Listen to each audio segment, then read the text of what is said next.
आप हो या मैं, हर कोई यही जानता है कि दुनिया का सबसे अमीर आदमी वही है जो फोर्ब्स की लिस्ट में सबसे टॉप पर है, जैसे कि एलोन मस्क, जेफ बेजोस। अगर इंडिया की तो उसमें शामिल है अंबानी और अडानी। पर शायद ही हम में से किसी को पता हो कि इस दुनिया में एक ऐसी फैमिली भी है जिसकी टोटल वेल्थ ट्रिलियन डॉलर में है, जिनके पास 1800 से भी ज्यादा लग्जूरियस मैंशंस हैं, 100 से भी ऊपर विंटेज सुपर कार्स हैं, प्राइवेट जेट्स हैं, योट्स हैं, 16,000 करोड़ से भी ज्यादा की पेंटिंग्स हैं। जी हाँ, बात कर रहा हूं अर्थ की सबसे अमीर फैमिली रोथशाइल्ड फैमिली की। और शायद ही कोई ऐसा सेक्टर होगा जहां पर इनकी इन्वॉल्वमेंट ना हो। रोथशाइल्ड फैमिली की शुरुआत होती है 18th सेंचुरी में। जी हाँ, ये फैमिली 200 सालों से पूरे यूरोप पर कंट्रोल कर रही है। ऐसा कोई सेक्टर नहीं है, चाहे वो माइनिंग हो, ऑयल एंड गैस हो, वाइन हो, रियल एस्टेट हो, हर जगह आपको इनकी इन्वॉल्वमेंट देखने को जरूर मिलेगी। पर इनका मेन बिजनेस स्टार्ट होता है बैंकिंग से। पर हैरानी की बात यह है, जब ये फैमिली इतनी अमीर है, इनके पास इतनी पावर है, तो आज तक इस फैमिली के बारे में किसी को कुछ क्यों नहीं पता है, क्यों ये फैमिली फोर्ब्स की लिस्ट में शामिल नहीं है। साल 1757 जब फ्रैंकफर्ट जर्मनी में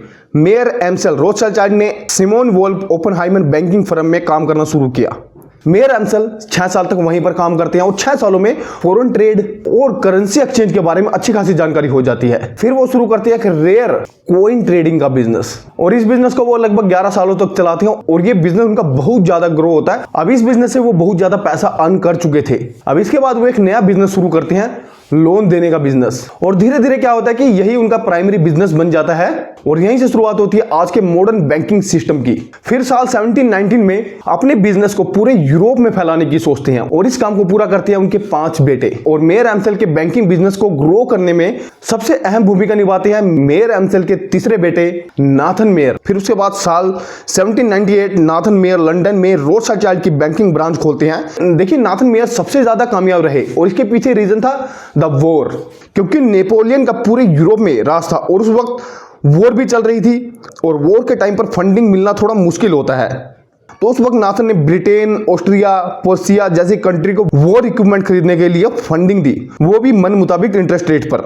और इस चीज ने रोथशाइल्ड फैमिली की इतनी हेल्प करी कि 19th सेंचुरी आते आते तक इनका जो बैंकिंग बिजनेस था पूरे यूरोप में फैल चुका था। इसके साथ ही करेंसी एक्सचेंज ने भी एक अहम भूमिका निभाई थी, क्योंकि वॉर के टाइम पर करेंसी बहुत ज्यादा फ्लक्चुएट होती है और नाथन इस चीज को अच्छी तरह से जानते थे। तो बस इस चीज का फायदा उन्होंने उठाया, करेंसी को सस्ते रेट में खरीदने पर फिर बाद में महंगे रेट में बेचने का सिलसिला चलता रहा।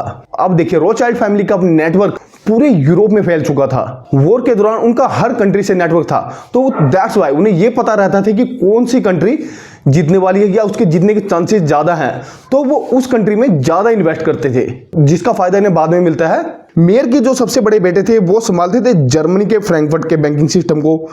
सैलोमन मेयर ने ऑस्ट्रिया वियना में बैंकिंग ब्रांच को खोला। तीसरे बेटे नाथन के बारे में हम ऑलरेडी बात कर चुके हैं। उसके बाद कार्ल्स, जो कि इटालियन ब्रांच को संभालते थे।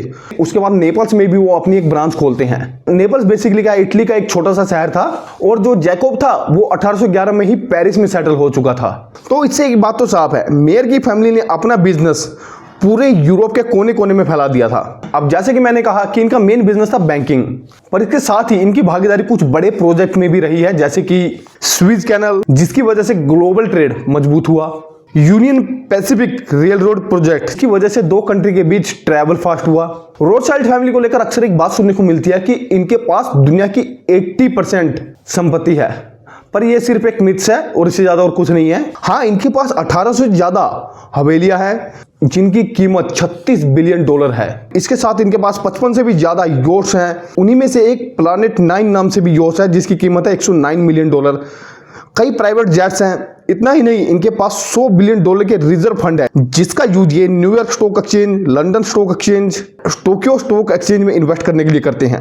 अगर डाइवर्सिफाई की बात करें तो Rothschild family Meta, Amazon, Apple, Starbucks, Visa, Bloomberg, Bank of America, Qualcomm, Johnson and Johnson, Pfizer, हॉल्ट बैकबर्ड, Berkshire Hathaway, JP Morgan, Chase, PepsiCo, Coca Cola जैसी मानी जानी कंपनियों में इन्वेस्ट किया हुआ है। इसके साथ ही ये फैमिली 160 सालों से वाइन इंडस्ट्री में भी शामिल है और डायरेक्टली को या इनडायरेक्टली रोथशाइल्ड फैमिली पूरे यूरोप का 70% अल्कोहल मार्केट कंट्रोल करती है।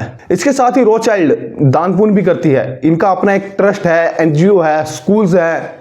ऐसा नहीं है कि रोथशाइल्ड फैमिली के लिए सब कुछ अच्छा ही रहा है, कुछ बुरे दिन भी रहे हैं। जब 1863 में इनकी नेपल्स ब्रांच बंद हुई, फ्रैंकफर्ट ब्रांच 1901 में बंद हो गई, जब कोई मेल उत्तराधिकारी नहीं बचा। वियना ब्रांच 1938 में नाजी आक्रमण के कारण बंद हुई। युद्ध के दौरान रोथस्child की काफी सारी संपत्तियों को जब्त कर लिया गया और काफी सारी महंगी पेंटिंग्स भी चुरा ली गई थी। अब रोथस्child फैमिली की पीढ़ी दर पीढ़ी आगे बढ़ रही है और इनके 5 बेटों में से, जैसे कि मैंने कहा, नेथन मेयर सबसे ज्यादा कामयाब रहे थे।